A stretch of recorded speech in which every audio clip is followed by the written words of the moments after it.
अंग्रेजों ने भगत सिंह जी, सुखदेव जी और राजगुरु जी की फांसी के बाद उनके शरीर को परिवार को सौंपने के बजाय छोटे छोटे टुकड़ों में काटकर क्यों जलाया? जब भी मैं इन तीनों क्रांतिकारियों के फांसी के आसपास की चीजें पढ़ता हूं तो मेरे दिमाग में दो सवाल आते हैं। पहला, कि जब इनकी फांसी 24 मार्च को दी जानी थी तो उसका समय घटाकर 23 मार्च क्यों करा गया, जिसके बारे में हम पिछली वीडियो में बात कर चुके हैं। दूसरा सवाल, कि जब इनको फांसी दे दी गई थी तो इनके शरीर को उनके परिवारों को क्यों नहीं सौंपा गया? अंग्रेजों ने उनके शरीर को छोटे छोटे टुकड़ों में काट कर बोरियों में भरकर सतलुज नदी के किनारे ले जाकर क्यों जलाया? अब इस तरह के सवाल का कोई ऑफिशियल जवाब तो अंग्रेजों ने दिया नहीं है। हम आसपास की घटनाओं से, कुछ परिस्थितियों से उसका जवाब खोजने की कोशिश करते हैं।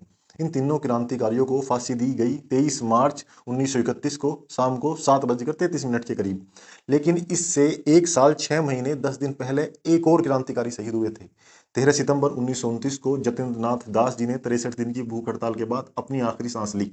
भूख हड़ताल, भगत सिंह जी और उनके साथी क्रांतिकारियों ने भूख हड़ताल एक साथ ही शुरू करी थी। इनकी डिमांड थी कि अंग्रेजों की जेल में जिस तरह का खाने लायक खाना और रहने लायक कमरा यूरोपियन प्रिजनर्स को दिया जाता है, उसी तरह की कुछ सहूलियत इंडिया के पॉलिटिकल प्रिजनर्स को भी दी जानी चाहिए। अंग्रेजों ने इनकी डिमांड नहीं मानी। क्रांतिकारी भी अपनी डिमांड पर अड़े रहे। तिल तिल कर, भूख प्यास से तड़प कर 63 दिन बाद जतिंद्र नाथ दास जी ने अपने प्राण त्याग दिए। इसके बाद अंग्रेजों ने वो देखा जिसकी उन्हें उम्मीद नहीं थी। जतिंद्र नाथ दास जी का शरीर लाहौर से कलकत्ता ले जाने के लिए खुद नेताजी सुभाष चंद्र बोस ने 600 रुपए भिजवाए।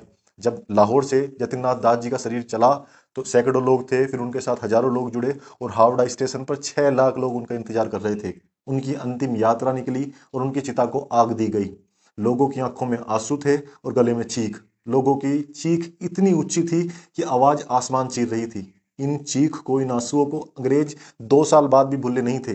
और उस समय हम ये नहीं कहते कि कोई क्रांतिकारी छोटा या बड़ा होता है। हर वो इंसान जिसने भारत के लिए अपने प्राण दिए हैं वो बराबर है। मगर एक बात तो माननी पड़ेगी कि 1931 तक आते आते भगत सिंह जी की प्रसिद्धि आसमान चूम रही थी। तो अंग्रेजों को डर था कि 2 साल पहले जो संख्या 6 लाख थी, वो 1931 में अगर भगत सिंह जी का शरीर परिवार को छोड़ दिया तो वो संख्या इससे कहीं बड़ी हो सकती है। और इस बार भावुक लोगों को काबू करना आसान नहीं होगा। यह भी हो सकता है कि 24 मार्च 1931 अंग्रेजों का भारत में आखिरी दिन साबित हो।